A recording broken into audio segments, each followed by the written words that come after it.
Welcome to my second video on Di2 as I get a little bit more hands-on with the group set of my new Giant TCR bike here. By default, out of the box, well, more specifically off the shop floor, the Di2 R8070 group set that came on my Giant TCR is a fully wired system. You saw the other day that I plugged in the battery charger so we could check the firmware updates and do the programming and things like that, but there is a missing link that I have ordered and that I do have today. Here it is, the Wookiee unit, I think I called it in the other video, the EW-WU111 wireless unit.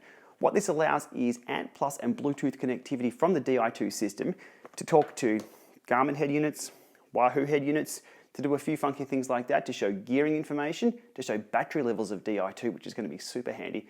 But you can also then reprogram the buttons to do a few funky things on these head units. I won't go through the full programming of what it can do with these head units today. What I'm looking at doing is getting this installed correctly on my bike for the first time. So this is my first hands-on with Di2. Let's see how I go, but first of all, let's see what I need. The tools and equipment I'm using today are as follows. The EW-WU111 unit itself, the wireless module, a 15cm Di2 connecting cable, the Di2 connector tool thingy, a torque wrench, some cable ties, and some tissues in case this ends in tears. Okay, let's have a look at what's inside these boxes as they come. There's more manual than there is actual product, so that's all that's in the box for now. Just some documentation. Those user manuals are all on the web, so you can do your full research before even purchasing the product. But here is, there's some little cable grabbers there, but the module itself is very, very small.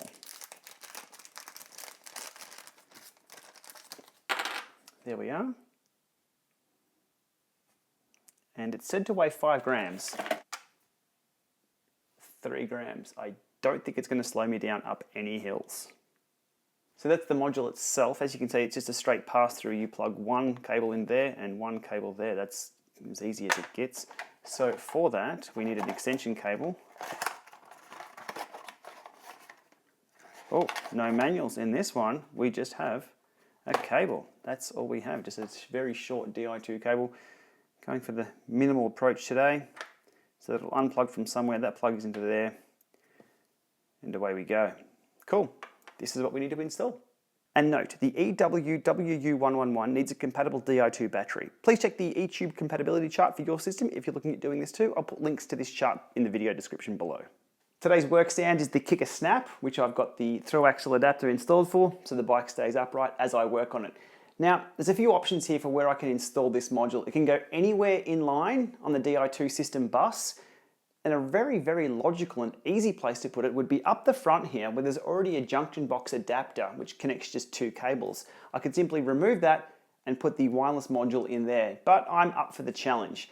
I want to hide that module away here in the seat post, just underneath the battery. So that's what I'm going to attempt to do. The backup plan is to put it out the front there. So first things first, let's get the seat post out and have a look at the junctions and things we're working with. So that pops up. We will put a marker around the seat post height so we know what we're working with when we put it back in play. Okay, the plug comes out. I'll go back in till later. Okay, and here we go with a bit of goop on it. The Di2 system wiring. So the battery is in here. Looking closer at what I'm up to here, we're going to disconnect the Di2 system bus from the battery itself. We're going to connect this cable to the wireless module, and then from the wireless module we'll connect our replacement cable back into the battery, and we're good to go.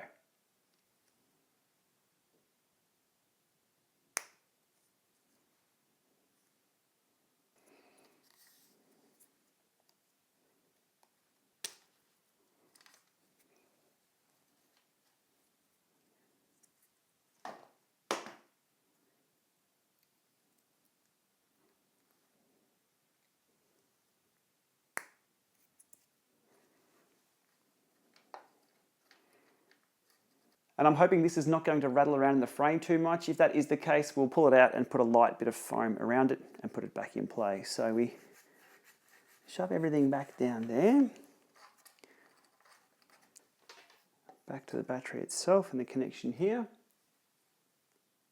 which It's a bit goopy.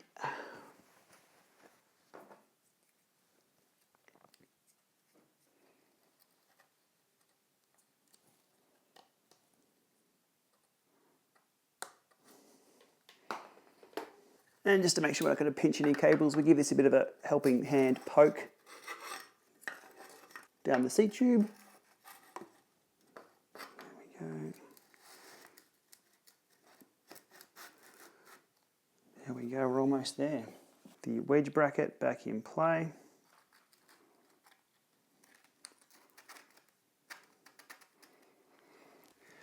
And we make really sure that the seat height is exactly where we drew the line, which is right there. And the seat plug itself actually has 7 Newton meters written on it. So we just snug that down by hand for now, just lightly, so it's not moving anywhere. And we finish the job with a real tool. So up to 7.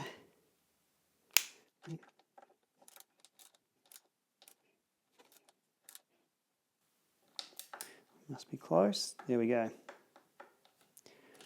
Done. Okay, there we are, the wireless module installed. That was all way too easy. A few tips I've picked up in the comments on my other videos. People were saying disconnect the battery before installing any components on the Di2 system bus. So we did that because the battery was in here and that's what we disconnected to put that module in line. And another thing about updates as well. People are saying it's advisable to use the cable for updates, not the wireless module to update other components. The wireless module itself, which is tucked in here somewhere now, can only be updated via the wireless module itself, which is kind of weird, over Bluetooth. So I will now log in, we will connect to it, we will try and do a firmware update of that unit. Fingers crossed, it's all happy days. Let's get over to the software configuration side of things. Okay, after having woken up the Di2 system, let's open up the eTube app here, which should connect to the unit over Bluetooth. Okay, here we go, connected to the EW-WU111 unit. Bluetooth pairing request. I believe the first number was 6 zeros. 1, 2, 3, 4, 5, 6. We'll pair. There we go. Now we change the passkey to my own password, so no one can reprogram this by pressing the button and having their phone nearby.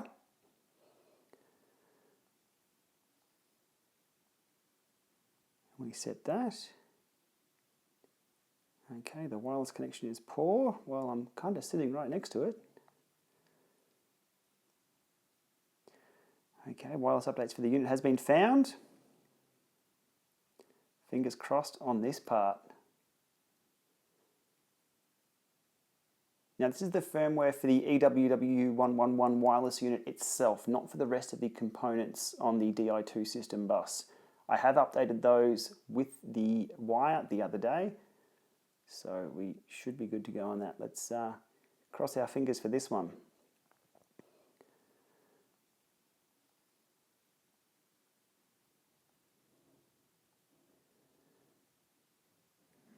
Wow, that...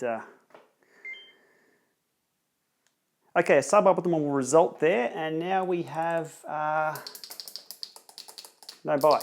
So out of the box, following all procedures, we've currently got ourselves a single speed.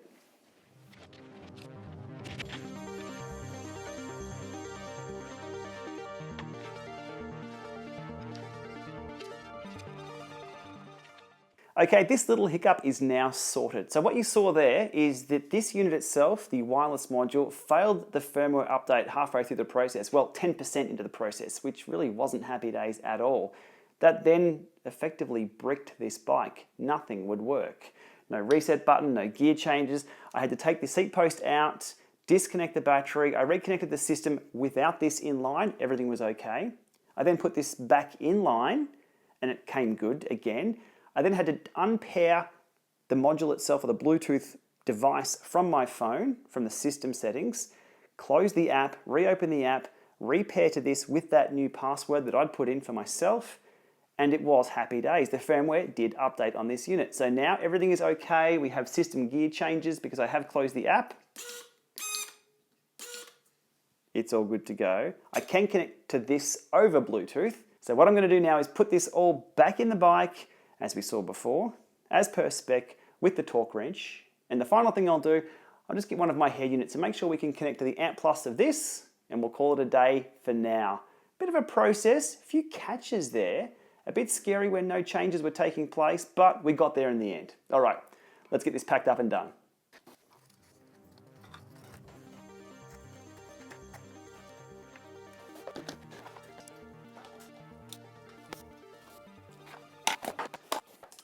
Okay, first of all, kicking off with the Element bolt integration with this wireless module. I'm going to open the Element bolt here on the phone.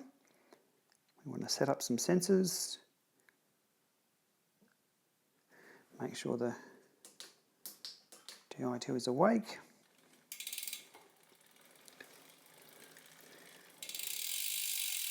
Okay, there we are. It's found the Di2 module there on screen, so we save sensor on that. It's now part of the system. Awesome stuff. With some customized pages. We want to add a customized page. Let's call it Di2, just for Di2 pages here. We can scroll down and add all our Di2 stuff where we can find it. There's a lot to choose from here. Gear selection, current gear, battery level. I'm not sure this has any further detail than that. Anyway, we'll go into the full programming side of things another day, but that's just making sure it all works. Okay, so we have the pages set up on here. If we just click on page, there we are. We are right to go. Now, the battery level is only for the unit itself, so we're going to remove that from the screen. Okay, so we just have gear selection shown here on the Element bolt, gear number 1 and 9. Again, we'll just do a quick demonstration of this as we pedal.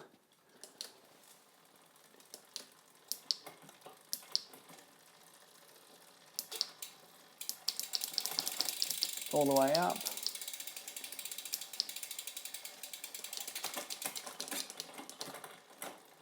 As we can see there, it's not instant, but it does work. So here on the 1030, we will add sensor. We'll hit search all to see what's in the room. Okay, the unit's finally showed up. We just add sensor here. Click on add. Do we want custom screens? Absolutely. Gears, so we want battery level, Di2 shift mode, front gear, gear combo, gear ratio, gears, gear. Let's put everything on. So here's all the information you get on the screen just quickly here on the 1030. So the gears, gear ratios, most importantly, the Di2 battery, and also the shift mode you're in. Pretty cool. We'll leave it there for this side of things. We'll come back and revisit this in another video. Alrighty, there we are. The installation of the EW-WU111 wireless module for my Di2 setup. Not as straightforward as I'd like it to have been. Interesting stuff. Another thing I guess I need to look for is the signal strength from where I've installed this, down in the seat tube all the way up to the handlebars there. So I'm not really going to know until I get out and do a few rides, and making sure that the signal strength is good enough to get those gear changes and the information from down here up to the handlebars. If there's any issues with that, I'll be putting it in the handlebars or up the front of the bike somewhere. The good thing about the Di2 system is I can plug it in anywhere. Your mileage may vary based on your bike size, and I guess maybe even the size of your legs impeding that signal. Alrighty, we'll leave it there for today. If you found this interesting or informative, hit that subscribe button, it's much appreciated. And coming up very soon is the remote climbing shifter installation. More fun with Di2. Stay tuned for that.